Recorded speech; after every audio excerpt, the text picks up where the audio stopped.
네, 오늘은 하나님이 함께 하신 일이라는 제목으로 하나님의 말씀을 보도록 하겠습니다. 오늘 본문은 드디어 1차 선교 여행이 끝나가는 과정을 보여주고 있습니다. 루스드라와 더베를 끝으로 1차 선교 여행을 마치는 거예요. 바울과 바나바는 이번 선교 여행을 통해서 복음을 전파하고 제자를 삼고 교회를 세웠습니다. 이 선교 여행은 단순히 복음에 대한 어떤 열정만으로 가능했던 것이 아니라 분명한 목표 의식이 있었다는 거죠. 그게 뭐예요? 복음을 전파하고 제자를 삼고 무엇을 세워요? 교회를 세웠다는 거예요. 이 모든 일을 성경에서 뭐라고 하나요? 오늘 제목이죠. 오늘 보면 27절에 하나님이 함께 하신 일. 본문 27절에서 28절입니다. 함께 읽어봅시다. 27절에서 28절 시작. 그들이 이르러 교회를 모아 하나님이 함께 행하신 모든 일과 이방인들에게 믿음의 문을 여신 것을 보고하고 제자들과 함께 오래 있으니라. 아멘. 바울과 바나바는 지금 1차 선교 여행을 마치고 선교 보고를 하는 거예요. 교회에 돌아와서 선교 과정에 있었던 일들을 보고하는 거죠. 그 핵심이 뭡니까? 이 선교는 누가 함께 하신 일이었어요? 하나님이 함께 하신 일이었다는 거예요. 하나님께서 함께 하신 모든 일이라는 거죠. 이 말은 말씀드렸던 것처럼 복음을 전파하고 제자를 삼고 교회를 세웠던 바로 이 모든 일 가운데 하나님께서 그들과 함께 하셨다는 것입니다. 그래서 오늘 우리를 통해 세상 가운데 무엇이 나타나야 하죠? 복음을 전파하고 우리 또한 제자를 삼고 교회를 세워가야 하는 거예요. 그리고 그 하나님께서 함께 하시는 모든 일이 우리 성도들을 통해 세상 가운데 하나님의 일로서 나타나야 한다는 것입니다. 사랑하는 여러분, 우리가 복음을 전하고 사역을 할 때 많은 일들을 하게 되죠. 작게는 기도부터 시작해서 넓게는 선교지에 직접 가기도 합니다. 주일에는 우리 오늘 나온 것처럼 교회를 섬기고 사람들을 돌보는 일들도 하게 돼요. 개인적으로는 가정에서, 일터에서, 그리고 학교에서 사람들과 믿음의 교제를 하기도 합니다. 이 모든 일들이 뭡니까? 누가 함께 하시는 일이에요? 하나님이 함께 하신 일이라는 겁니다. 하나님의 뜻이 뭔가요? 우리가 어떤 일을 하던 우리 하나님께서 우리와 함께 하길 원하신다는 거예요. 하나님께서는 우리가 홀로 일하기 원치 않으시고 함께 일하길 원하신다는 것입니다. 이 말은 우리가 이 땅을 살아가면서 세상을 살아가면서 사람의 일에만 매몰되는 것이 아니라 하나님의 일을 함께 해 나아가길 원하신다는 거예요. 하나님의 일이 뭐라고요? 복음을 전파하고 제자를 삼고 교회를 세우는 거예요. 그래서 하나님께서 우리와 함께 하시기 위해서 누구를 보내주셨습니까? 아들을 보내주셨어요. 예수님을 보내주신 거죠. 그 하나님의 아들이 십자가에 죽고 부활하사 우리를 구원하셨습니다. 이것이 복음이에요. 그래서 이제는 성령을 또한 보내주셔서 구원받아야 할 모든 사람들에게 친히 내주하심으로 함께 하시고 계시는 거죠. 그러해서 온 세상이 그 하나님의 일을 알아가게 하시는 겁니다. 이것이 복음이고 이것이 하나님의 계획이죠. 바로 이 성령으로 말미암아 우리의 모든 일이 누구의 일이 되는 거예요? 하나님의 일이 되는 거예요. 그리고 우리는 그 하나님과 동행하는 하나님의 동역자가 되는 것입니다. 이것이 복음이에요. 이것이 바로 예수님께서 말씀하셨던 주님의 친구가 되는 일이죠. 그리고 오늘 우리가 찬양했던 것처럼 주 예수와 동행하니 그 어디나 하늘나라가 되는 그러한 원리인 것입니다. 따라서 하나님의 일은 하나님께서 우리와 함께 하실 때 그때야 비로소 시작되는 거죠. 우리 서로 축복합시다. 하나님께서 당신과 함께 하십니다. 성령님께서 당신과 함께 하십니다. 그렇습니다. 하나님께서는 우리를 통해 하나님의 일을 행하기를 원하세요. 하나님의 일을. 그 일이 뭐예요? 복음을 전파하고 제자를 삼고 교회를 세워가는 일이죠. 하지만 문제가 뭘까요? 우리가 하나님의 일을 하고 하나님과 동행한다 할지라도 우리의 삶에는 여전히 정말 다양한 어려움이 뒤따라 온다는 것입니다. 자, 그러면 오늘 성경에서 말씀하고 있는 하나님이 함께 하시는 모든 일, 그 일은 우리의 삶 가운데 구체적으로 어떻게 나타날까요? 오늘 본문을 보면 바울이 큰 기적을 나타냈던 루스드라에 누가 찾아오죠? 오늘 본문을 봅시다. 19절. 누가 찾아와요?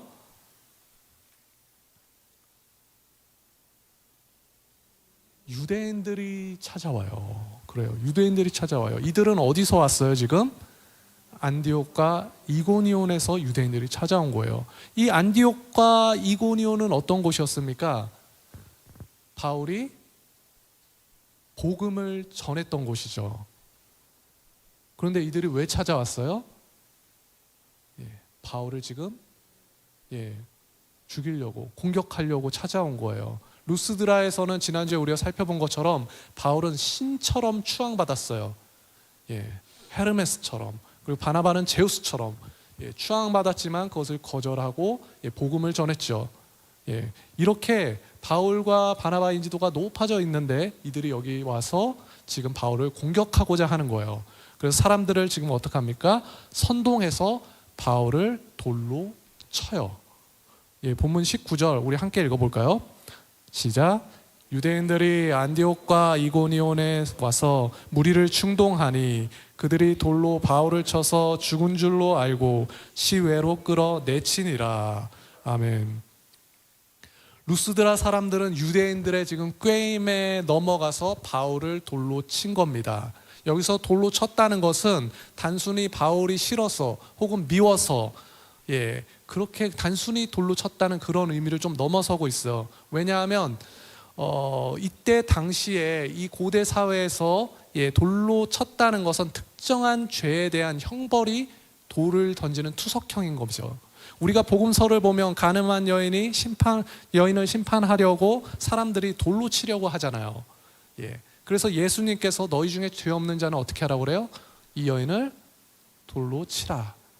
그래서 사람들이 본인들이 그렇게 형을 집행하려다가 다 흩어지는 일이 생겼죠. 이처럼 당시 문화에서 돌을 던져서 누군가를 죽이려고 한다는 것은 범죄자에 대한 형벌이란 말이에요.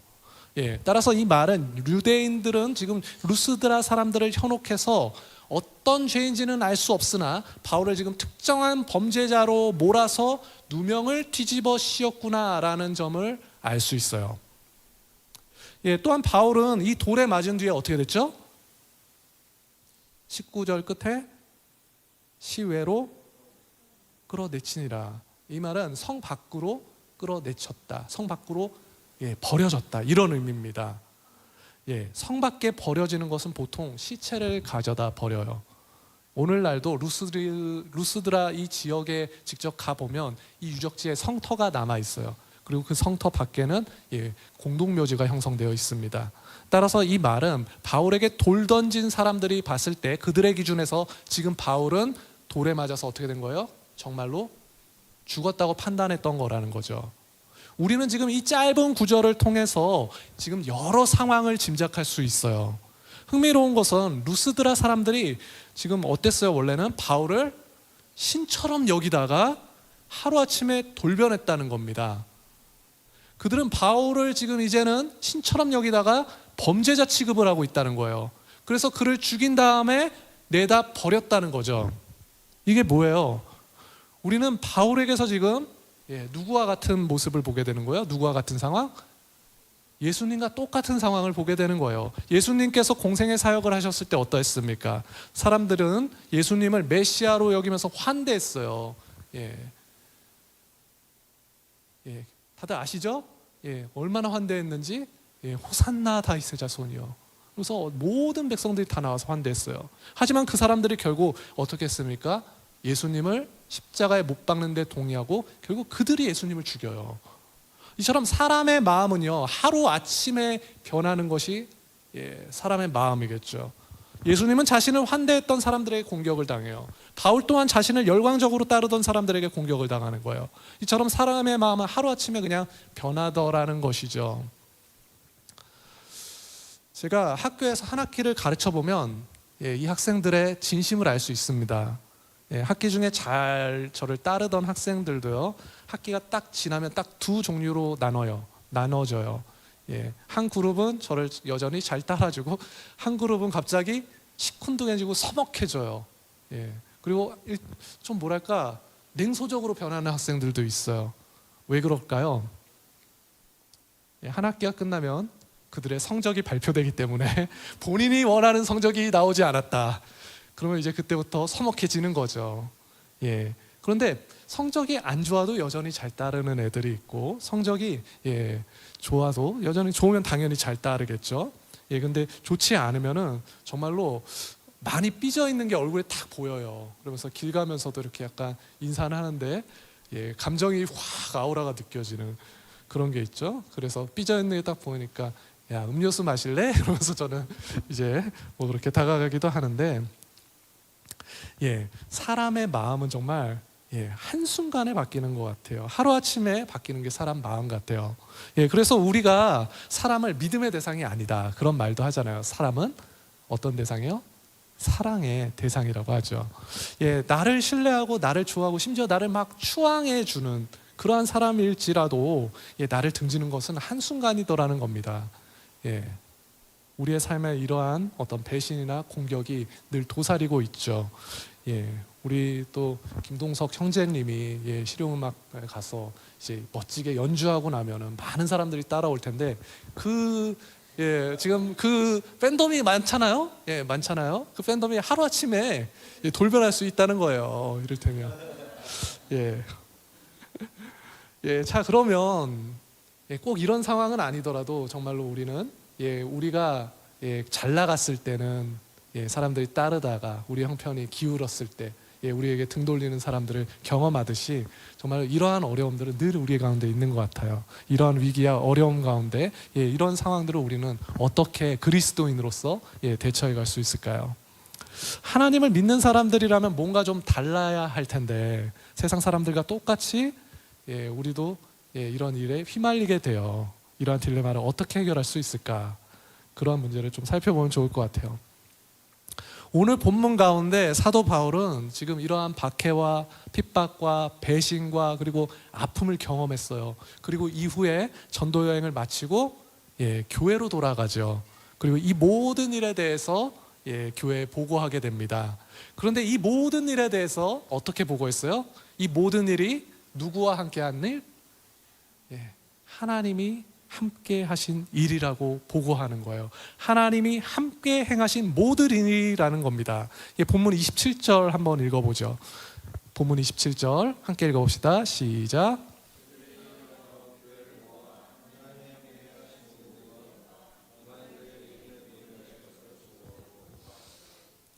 아멘. 사도 바울은 자신의 1차 선교 여행을 보고하는 거예요. 그런데 그 일이 누구와 함께한 일이라고요? 하나님이 함께 행하신 모든 일이라는 것입니다.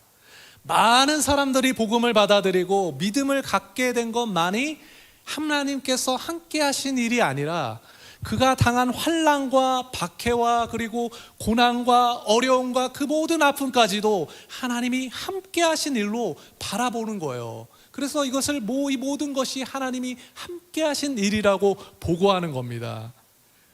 그래서 단순히 하나님이 함께 하신 일이 아니라 하나님이 함께 하신 모든 일이라고 보고하는 거예요. 이게 뭐죠?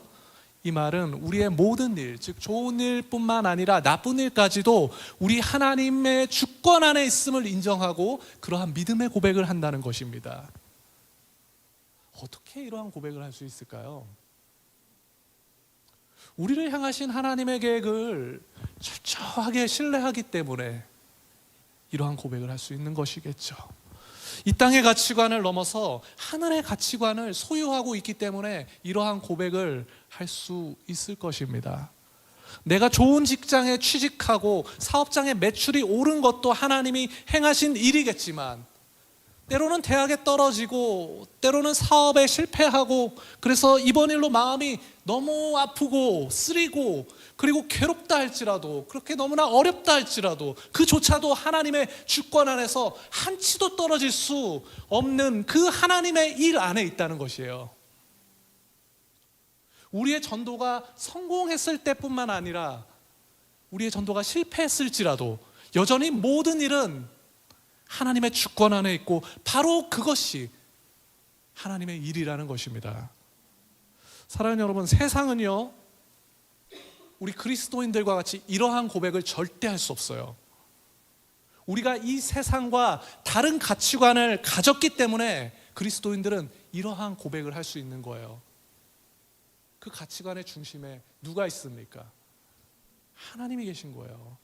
우리 성도들은 하늘의 소망을 두었기 때문에 이러한 고백을 할 수 있는 것이죠.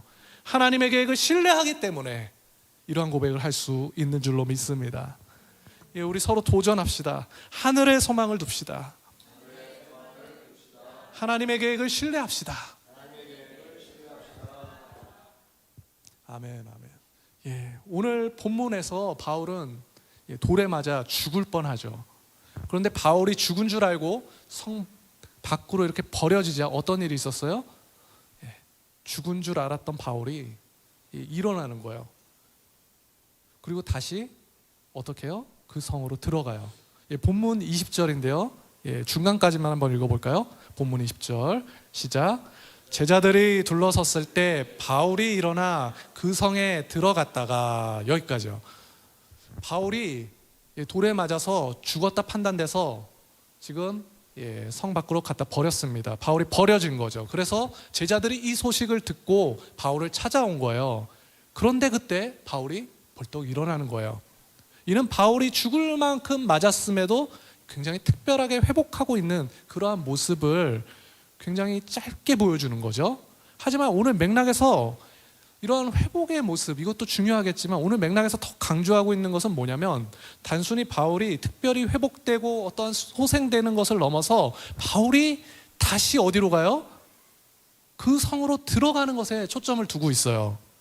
그 성에서 돌을 맞아 죽을 뻔했는데 바울은 다시 그 성으로 들어가는 겁니다. 이게 뭘까요? 자신을 박해하고 자신을 공격했던 그 사람들에게 다시 찾아가는 거예요. 왜 다시 찾아갈까요? 이유는 하나죠. 복음을 전하기 위해서. 따라서 오늘 성경이 무엇을 말씀합니까? 복음을 전하는 일에 대해서 환난과 어떤 박해와 배신과 같은 여러 어려움이 있을 수 있다는 거예요. 하지만 이 모든 여러 어려움은 마땅히 감당해야 할 일이라는 겁니다. 세상의 어려움으로 인해서 복음을 전하는 사역을 포기하지 말라는 거예요. 오늘 본문에서는 1차 전도 여행을 마치며 그 결과로 얻어진 제자들이 지금 등장해요. 이 제자들을 오늘 본문은 강조하고 있단 말이에요. 오늘 본문에서만 제자라는 단어가 몇 번 나오죠? 오늘 본문에서 제자라는 단어가 몇 번 나올까요?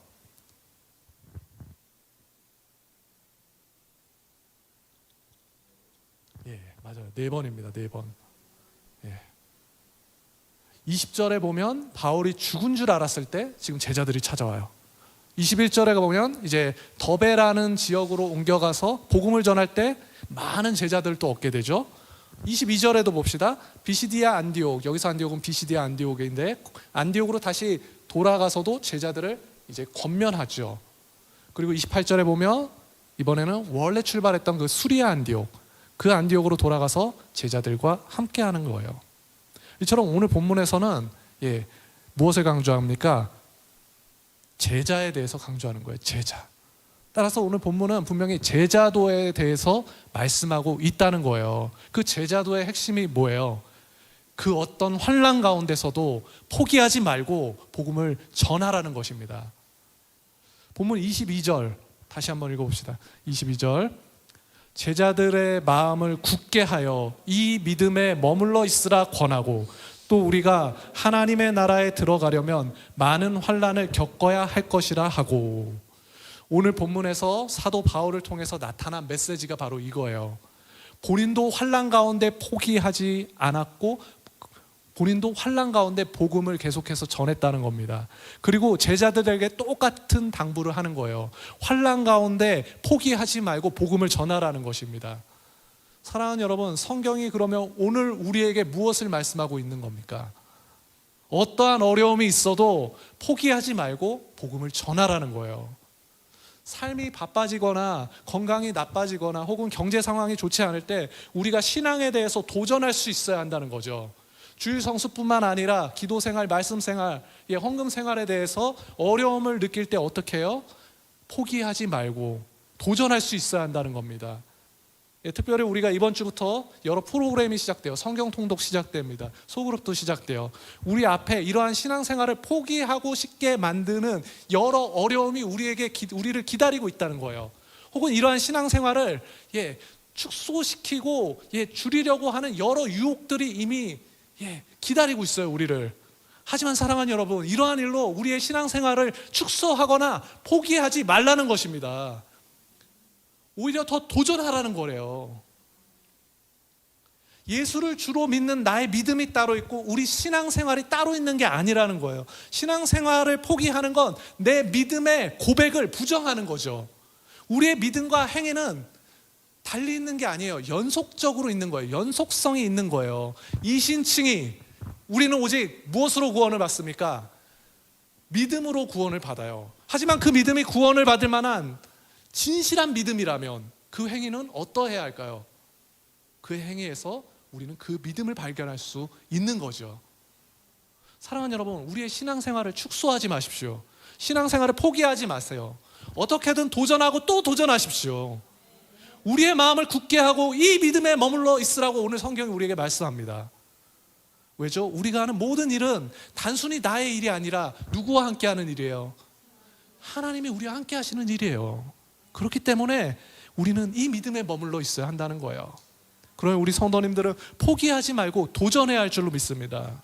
하나님께서 함께 하시고 반드시 이 모든 일을 해낼 수 있도록 도와주실 줄로 믿습니다. 아멘.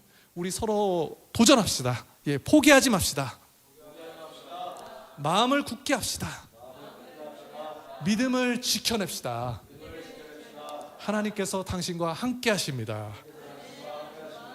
아멘, 아멘.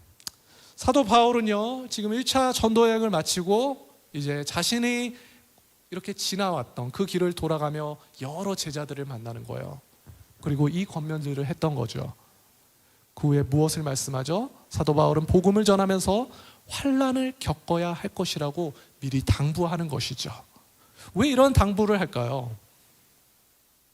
그들의 믿음 생활, 신앙 생활에 있어서 여러 구체적인 어려움에 대해서 미리 준비시키는 겁니다.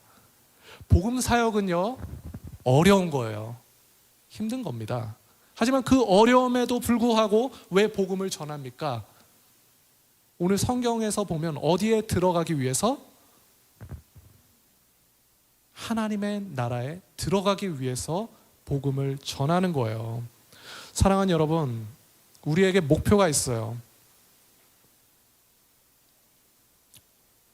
우리에게 목표가 있습니다. 그 목표는, 우리의 목표는 이 땅을 넘어서 궁극적으로 어디로 가는 겁니까? 하나님의 나라로 가는 거예요. 따라서 이 하나님이 주시는 궁극적인 복이 무엇일까요? 복. 우리에게 주시는 구체적이고 궁극적인 복. 이 세상 가운데 살아가는 우리에게 주시는 복. 이 세상의 가치관을 넘어서 진짜 가치, 하늘의 가치를 알아보는 새로운 가치관이 우리에게 형성되는 겁니다. 왜죠? 마침내 하나님 나라에 들어갈, 하늘 나라에 들어갈 합당한 사람이 되게끔 인도에 가시는 거죠. 그래서 오늘 찬양했던 것이 저는 너무 은혜가 됐어요. 주 예수와 동행할 때만 그 일이 일어나거든. 사도 바울이 오늘 제자들에게 무엇을 말씀하죠? 마음을 굳게 하여 이 믿음에 머물러 있으라. 그 하늘에 소망을 둔 이 믿음에 머물러 있지 못하면 그 하나님의 나라에 들어갈 수 없어요. 그러니 최후 상급을 위해서 이 땅의 어려움을 통해서라도 하나님을 더욱 신뢰할 수 있도록 우리를 단련해 가는 것입니다. 하나님께서 우리 성도들을 인도해 가고 계세요. 어떤 곳으로 인도하십니까? 더 이상 고통과 슬픔이 없는 곳으로 우리를 인도해 가시잖아요. 우리를 온전한 기쁨과 영원한 감사와 찬송과 영광이 있는 곳으로 우리를 인도해 가고 계시다는 거예요. 바로 이 영원한 일을 위해서 잠시 잠시 우리에게 환난이 허용되고 있다는 것입니다. 사랑하는 여러분, 오늘 성경이 우리에게 무엇을 말씀합니까? 우리의 목표를 분명하게 하라는 것입니다. 하늘을 향한 그 목표를 분명하게 하라는 거예요. 그래서 어떠한 어려움이 있을지라도, 어떠한 슬픔이 있을지라도, 어떠한 고통과 어떠한 괴로움이 있을지라도 우리 성도님들 포기하지 마세요. 다시 도전하시고 또 도전하십시오. 이 모든 것은 지나갈 것이고 영원한 하나님의 나라가 우리를 기다리고 있는 것입니다. 천국이 우리를 기다리고 있는 거예요. 바로 이것이 우리의 목표고 바로 이것이 복음이에요. 그러면 우리 성도들은 하늘에 향한 목표를 선명하게 해야 할 줄로 믿습니다. 천국이라는 목표의식 가운데 어떠한 어려움이 찾아오더라도 포기하지 말아야 할 줄로 믿습니다. 도전하고 또 도전해야 할 줄로 믿습니다. 이처럼 천국에 대한 목표가 선명할 때 이 땅에서 이 잠정적인 삶과 천국에서 그 영원한 삶의 그 사이에서도 우리는 연속성이 있음을 발견하게 되는 것이죠. 믿음과 행위 사이에 연속성이 있었듯이 이 땅과 천국의 그 사이에도 연속성이 있다는 거예요. 그렇게 우리의 믿음이 진실하다면 우리는 이 땅 가운데 미리 그 천국을 경험하게 되는 것입니다. 그러니 우리 성도님들은 각자에게 주어진 삶의 모든 자리를 통해서 천국을 경험하시고 예수님과 동행함으로 천국을 경험하시고 하나님께서 함께 하신 모든 일을 증거해 가시길 축원합니다. 서로 축복합시다. 천국이 당신을 기다립니다. 아멘, 아멘. 말씀을 맺겠습니다. 사랑하는 어린이 양 교회 성도 여러분, 하나님께서 천국의 목표를 주셨습니다. 그리고 그에 따른 믿음도 우리에게 주셨습니다. 예수님께서 이 길을 가셨고 사도 바울 또한 주님의 길을 따랐습니다. 그래서 이제는 우리 차례입니다. 이번 한 주를 살아갈 때에도 우리 앞에 여러 어려움, 여러 유혹들이 있겠지만 우리 성도님들은 이 믿음, 굳건한 믿음을 가지셔서 우리의 인생 가운데 함께 하시는 하나님의 모든 일들에 동참하시길 우리 주님의 이름으로 축원드립니다.